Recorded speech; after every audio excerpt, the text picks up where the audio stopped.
The movie opens with a romantic morning scene. Two young students share a tender kiss in the soft sunlight, caressing each other. The girl mentions she needs to go home to change clothes, but the guy playfully resists, not wanting to let her go. Before leaving, the girl reminds him about the upcoming philosophy exam, urging him not to oversleep. As per the typical movie trope, the protagonist wakes up 20 minutes before the exam starts. In a panic, he rushes out of bed and dashes toward the college, knowing he must make it in time for one of the most important exams of his life. He reaches the exam room just in time, managing to slip his hand through the door before it closes. The teacher, Mr. Zimit, playfully quotes Shakespeare, emphasizing the importance of punctuality. You know what Shakespeare said about punctuality? Better 3 hours too early than 1 minute too late.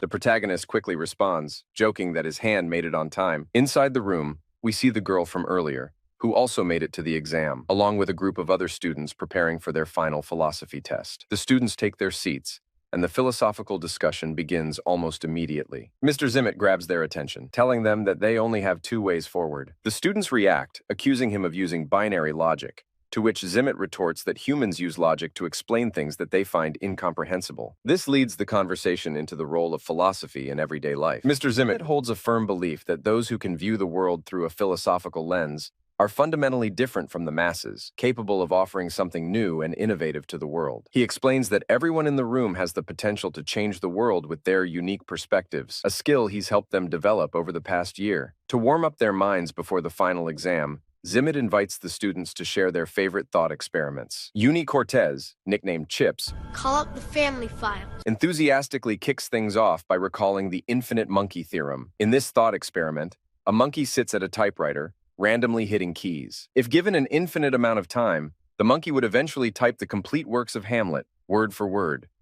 What a twist! The experiment is a metaphor to explain the concept of infinity and randomness. Blondie then joins the conversation and introduces a more morally complex problem, the trolley problem. In this thought experiment, a runaway trolley is headed toward 5 people tied to the tracks. You have the power to pull a lever and switch the trolley to another track, where only one person is tied up. The question arises, should you pull the lever, sacrificing one person to save 5? Here, Vivian,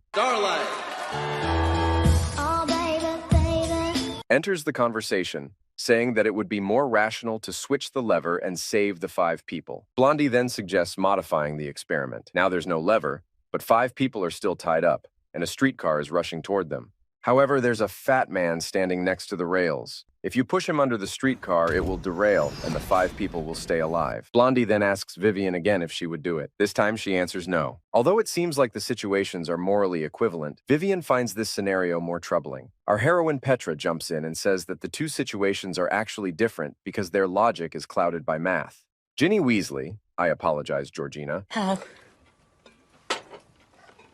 proposes the next experiment. You are hanging from the tallest tower, and to save yourself, you call your 3 best friends. They rush to your aid but are afraid they might fall with you, so they retreat. You fall, but a parachute saves you. You realize that in life or death situations, you cannot fully trust your friends. But then you also realize they were simply scared. The question becomes, is it worth knowing how your friends would act in such situations, or is it better to remain in the dark? After warming up, Mr. Zimit invites the students to a new thought experiment, the nuclear apocalypse, an immersive scenario. At the snap of his fingers, the students are thrust into the hypothetical. Ready?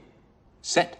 There's a bunker designed for only 10 people, but 21 candidates. The bunker has enough oxygen for only 10 to survive for a year. Any more and everyone dies. Their task, decide who is worthy of survival to rebuild humanity after the apocalypse. Georgina immediately protests the inhumane nature of the experiment, as they are forced to choose who should live and who should die. Petra tries to leave, saying she won't participate. Mr. Zimit stops her, threatening that if she walks out, her boyfriend might get a low grade, making it difficult for him to succeed. Georgina notices the manipulation, calling out Zimit's low blow, to which he responds that he's willing to do anything for a student like Petra. To simplify decision-making, Zimit hands out role sheets to the students, giving each a specific role to help determine who should survive. The first role is drawn by James, aka Uni Cortez, aka Chips, who is late to class. Petra stands up for him, joking that punctuality is for lonely people, hinting at their closeness. Zimit suddenly coughs violently, stressing everyone in the room. After the roles are drawn, I am an organic farmer. I'm a structural engineer. I'm a real estate agent. I'm a published poet. we see Zimit steal a gun from the armory while walking around the bunker, His actions are met with condemnation, but Zimit explains that a poet has no place in a post-apocalyptic world. He claims that by excluding the poet, they are saving him from the nuclear agony. The group agrees and unanimously refuses to take the poet into the bunker. The students then ask what Zimit's role is. He refuses to reveal it, remaining incognito, saying it's up to them to decide whether to bring him into the bunker. He stresses that they should rely on logic and common sense, and in difficult choices, they should prioritize the girls for humanity's survival. Voting begins. The doctor is the first to be chosen. The harpist is rejected as unnecessary. The zoologist is also rejected. They choose the carpenter and electrician for their practical skills, but refuse the landlord, auctioneer, and designer. They select the senator for leadership and the farmer for food production. The ice cream salesman and astronaut are rejected, while the chemist, psychologist, and builder are accepted. Finally, the group must choose between Mr. Zimit and the opera singer for the last spot in the bunker. The vote leans in favor of Zimit. The characters then take a 5-minute break to catch their breath before the experiment begins. James thanks Petra for staying in the experiment, preventing the teacher from lowering his grade, but Petra claims she didn't do it for him.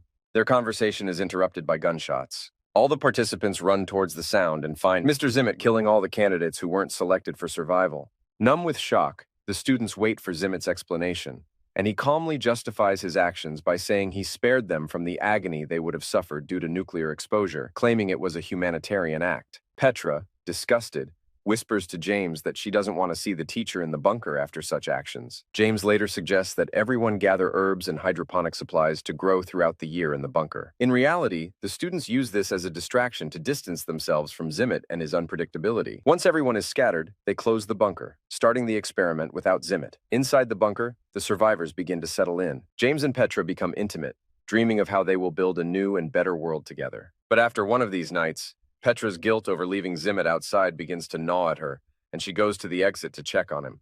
There, she finds a burned, exhausted Zimit behind the glass wall, holding a note that reveals Zimit is the only one who knows the password to open the bunker. Petra shares this information with the group, but the others brush it off, assuming it's just another of Zimit's psychological games. They resolve to continue as planned, believing they will be able to check the truth only after surviving the year inside. A year passes, and the moment of truth arrives. The survivors press the button to open the bunker, but their fears are realized.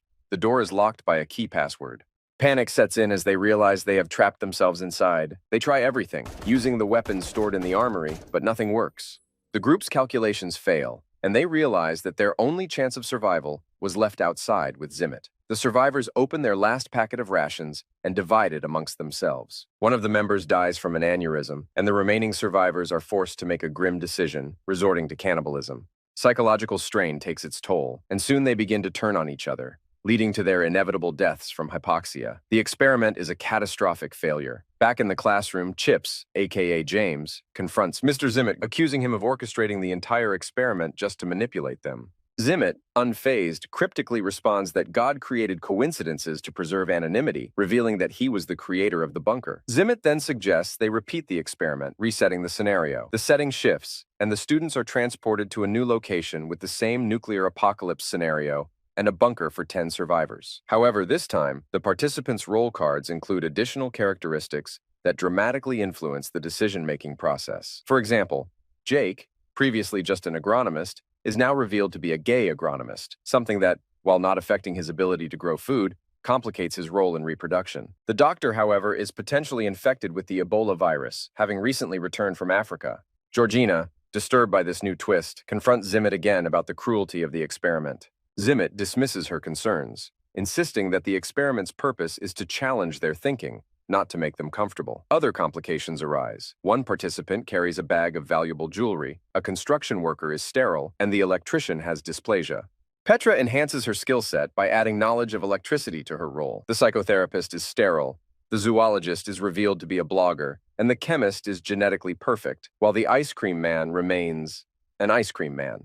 The opera singer, who knows 7 languages, now has throat cancer, and the designer has an IQ of 200. The landlord is a jack of all trades and is selected to join the team. The senator, still strong and successful, is also chosen for survival. Before the final selection, the poet stands up to speak, but is abruptly shot in the forehead by Zimit.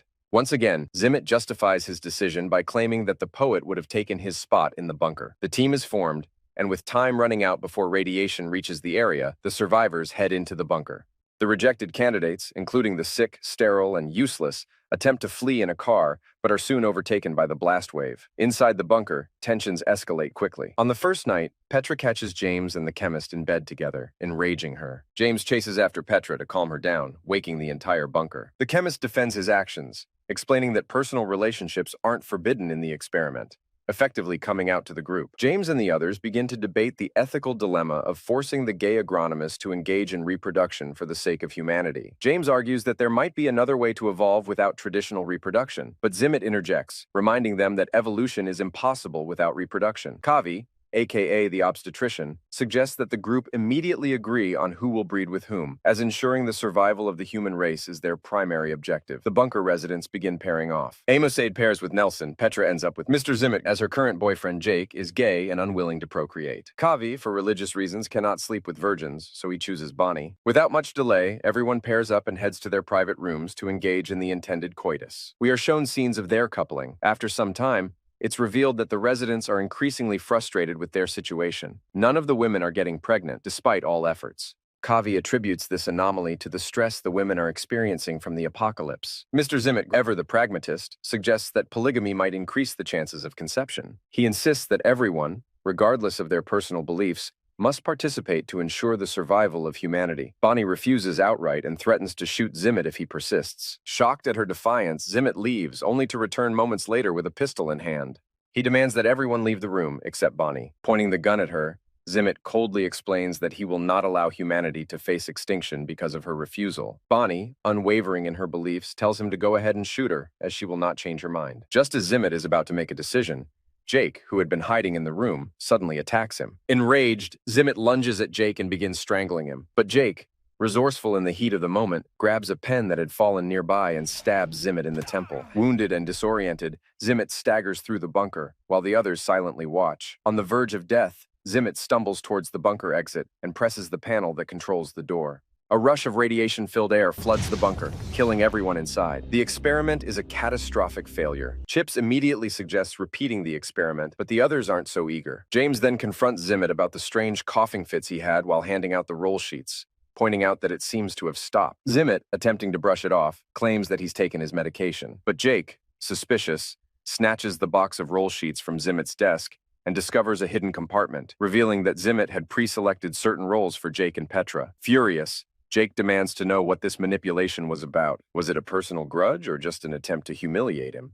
Instead of directly answering, Zimit invokes Plato's allegory of the cave. He tells Jake that like the man in the cave who only saw shadows and believed them to be reality, Jake too is trapped in a limited perspective. According to Zimit, this whole experiment is just a lesson in perception and truth. But Jake isn't buying it. He offers to restart the experiment, but this time as a simple florist. The others, weary but curious, agree to give it another try. The scene shifts to a new setting, a pristine paradise beach, untouched by nuclear war, with 0 radiation levels. As the group prepares for the next round, Zimit, under the guise of checking on things, runs to the bunker to retrieve a pistol, sneakily hiding a machine gun nearby. In the next scene, Petra approaches Zimit and embraces him, whispering that she plans to change some of the experiment's conditions, ones he will not like. Petra gathers the group and proposes a new rule. She alone will choose who gets to go into the bunker, and no one, including Zimit, will have the right to challenge her decision. Surprisingly, the group agrees, placing their trust in Petra's judgment. In the end, Petra's chosen team for the third survival round includes a wine auctioneer,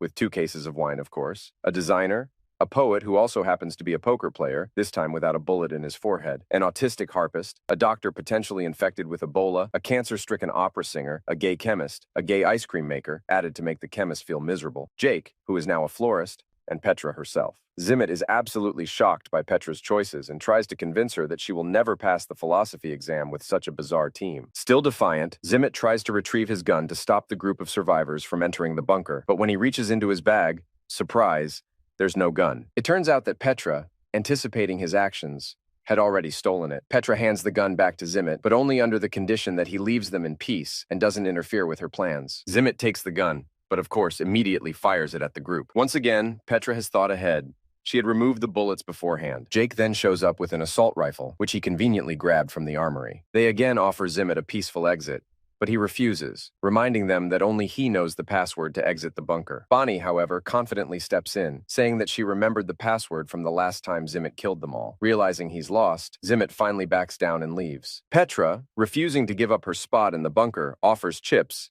aka James, her place, but at the last moment, as she's handing him the keys to the boat, he pushes her inside the bunker and sails away with the remaining people, hoping to find refuge from the nuclear apocalypse. A year passes smoothly in the bunker. The inhabitants play cards for jewelry, dance, sing, create art. On weekends, the poet reads them his latest works. Cue poet scene. The year ends, and the group finally emerges from the bunker, only to discover that, to their shock, the bombs never fell. However, the rest of the world has still been devastated. Zimit, watching from afar, remarks that the survivors could never build a new civilization because they lacked the necessary skills. As a result, they would have eventually died out because, in his words, only smart people survive. Petra retorts, saying that while they may not have lived long, they lived happily and on their own terms. In a dark twist, they even contemplate calling in a nuclear warhead to finish off whatever remains of humanity. But just as they're about to activate the bomb, Zimit appears, revealing that he's been hiding in a dark cave all along, trying to prevent them from destroying humanity's last stronghold. Petra and the survivors completely dismiss Zimit's philosophical concept of survival and camaraderie, stand united, and, in a final act of defiance, activate the nuclear warhead, which wipes out everything in its path. The experiment is over. Chips then reveals to the group that he conducted a secret experiment within the experiment. He decided not to go to the bunker because he's infertile and didn't see any point in being there since, to him, life without sex is meaningless. So, he took a boat with 6 beautiful women to build his own perfect utopia. But where did the other men go, you ask? Chips explains that each of them died early on from random circumstances. Some died while fishing, others were taken by barracudas, and some were crushed by falling coconuts. Now, Chips lives his ideal life, enjoying the company of a different woman every day, with Sundays reserved for rest. He adds that while the chances of any of them getting pregnant are slim, maybe 1 in 1,000, there's no better option left, so why not try? As they say, in the land of the blind, the one-eyed man is king. Zimit thanks the participants for their time and instructs them to hand in their textbooks. Petra is the last one to leave, and as she closes the door, she approaches Zimit for a final conversation. It's revealed through their exchange that Petra and Zimit had an intimate relationship, something Jake doesn't know about. All of Zimit's attacks on Jake were attempts to get back at him for the fact that Petra ultimately chose Jake over him. Petra gives Zimit one last kiss goodbye before leaving him alone in the classroom. In the final scene, we see Zimit living a looped existence, coming to work each day, reliving the same monotonous twin days over and over. Unable to cope with the loss of Petra, Zimit decides to end this experiment once and for all. As the screen fades to black, we hear a single gunshot, leaving us to infer that this time, the gun was loaded. The experiment is over.